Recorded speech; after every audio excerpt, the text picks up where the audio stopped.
Lucifer. He is not what you think. He's lost in fire. They say his ways are dark, but he's just misunderstood. He's got a beating heart. They paint him in the shadows. They say he brings the storm, but he's just out here searching for some place to call home. Lucifer is not a bad guy. He's just looking for the sky.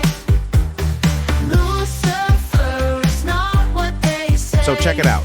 Which snapshot really captures the essence of Lucifer? If you're thinking the first one, you're right on the money. You might want to skip the video in that case. But hey, if you're leaning toward the third pick, well, this is your lucky day. This video is about to dial up your chill factor. And guess what? Here's the juicy scoop on why it's going to be your ultimate chill pill. Lucifer is not a bad guy. He's not the same as the devil or the boss of demons. Nope, he's not. Now, if you want to keep believing that Lucifer is a bad guy, that's cool. You know, God gave us free will, right? It's your choice. But in this video, I'm going to bust some myths and set some people free from fear. We're going to look at where Lucifer came from, who he is in the Bible, and who made him out to be a bad guy. I'm not going to waste your time with a bunch of fluff because I respect you and I know some of you really want to know what's going on. And just one thing.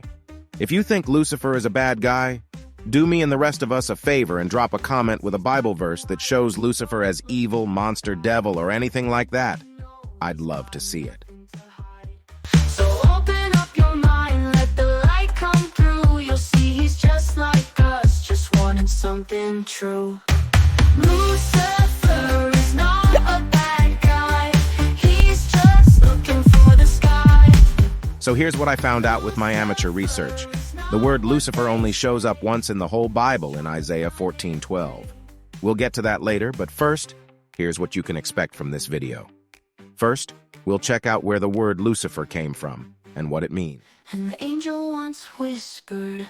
Next, we'll see what the Bible says about Lucifer. Next, we'll see why Lucifer is not the same as the devil. And finally, we'll see why Lucifer is such a popular myth that scares people to death. That's the main stuff, but I might throw in some extra juicy stuff along the way, so let's get started. Lucifer's like one of those misunderstood dudes in the Bible, taking a hit for some other stuff. Believe it or not, some folks actually gain from that confusion. So what's the deal with Lucifer? Well, he's kind of a scapegoat, gets blamed for stuff, but not always fair. Now here's the twist. Lucifer got lost in translation and became this whole misconception. Like thinking soda means unicorn. Way off. So don't lump Lucifer with the devil. They're not cut from the same cloth. Just another case of things getting mixed up in the storybook of life, my friend. First of all, let's see where the word Lucifer came from and what it means. Lucifer is a Latin word, and back in the day that means light bringer or morning star. It was a name for the planet Venus, which looks like a bright star in the morning sky. So it's like they're throwing this fancy name on anyone or anything linked to light or smarts. In the Hebrew Bible, Lucifer does this one-hit wonder and pops up just once, in Isaiah 14:12, where it's used as a nickname for the king of Babylon, who was a jerk and wanted to be better than God. The king of Babylon was not a real fallen angel, but a human king who got smacked by God for his pride and cruelty. So according to this Bible story, Lucifer is not the same as the devil. No wings, no horns, just a regular human king getting his attitude adjusted. This Lucifer tag isn't a devil stamp. It's more like a symbol for humans acting all full of themselves and rebelling against the big guy upstairs. That's what Isaiah tried to picture up there. And you know what? In Babylonian mythology, Lucifer was also the name of a god of the morning star, who tried to take over from another god who died but failed. So it looks like Isaiah knew about this Babylonian myth. Now, if you're wondering why only Isaiah mentions Lucifer, here's the thing. Isaiah was mostly talking about Babylon and what God was going to do with it. It was his thing, you know.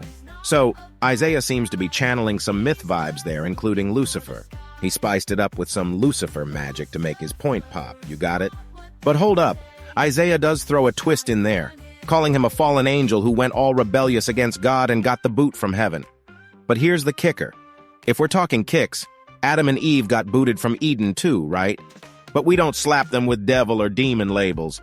I mean, come on, that's like calling someone who got kicked out of a party the mastermind of all parties, right? It's a bit twisted, man, and it's messed up. But don't worry, I got you covered. The one who played around with the whole Lucifer Devil mixtape, that's mostly thanks to early Christian thinkers and writers who started connecting the dots in ways that weren't exactly in the original tracks. It's like a game of telephone where stuff gets jumbled up along the way. Okay, here's where everything gets messed up. The word Lucifer was translated into Latin by Jerome, a big name, gets into the scene with his Latin Vulgate version of the Bible back in the 4th century CE. He rolls out the word Lucifer while translating from Hebrew to Latin. But hey, he wasn't trying to name Satan. His aim, to stay true to the Hebrew word Hallel, which means shining one or morning star. He's basically just following the vibes. But hold up. Later readers, they start scratching their heads over Jerome's move. They see Lucifer, they think Satan. It's like seeing someone rock a red jacket and assuming they're a firefighter, you know what I'm saying? And here's the twist that throws everyone off. Other parts of the Bible mention Satan, the devil, and those angels who fell from grace. Take Ezekiel chapter 28 for a spin. It's about the king of Tyre, but folks start connecting the dots and think it's about Satan's origin story too. Like reading a book and thinking a character's secretly a superhero. Then there's Luke 10:18, where Jesus mentions he saw Satan tumble like lightning from the heavens. Readers, being readers, make a quick link to Isaiah 14:12, where Lucifer's fall is mentioned. But these links are all just assumptions, like thinking a cookie crumb leads to a secret treasure. So, those interpretations we talked about, they get pretty wild. People start thinking that Lucifer was Satan's OG name before he had his fall from grace. And guess what? This belief takes off like a rocket in most Christian circles. Why? Because it's a perfect scare tactic for the church, keeping folks on their toes about the whole evil scene. It's like telling ghost stories around a campfire to give everyone the chills. But here's the real twist. The Bible itself doesn't back up this belief. No verse straight up says, Lucifer is Satan. So, bottom line, being a rebel doesn't instantly brand him evil, just like you wouldn't slap the supervillain tag on your kid for thinking outside the box and rebelling against your will. Nah. Same goes for Lucifer. Lucifer's not in that same villain club as Satan and demons. So keep it cool, and let's keep shattering other misconceptions.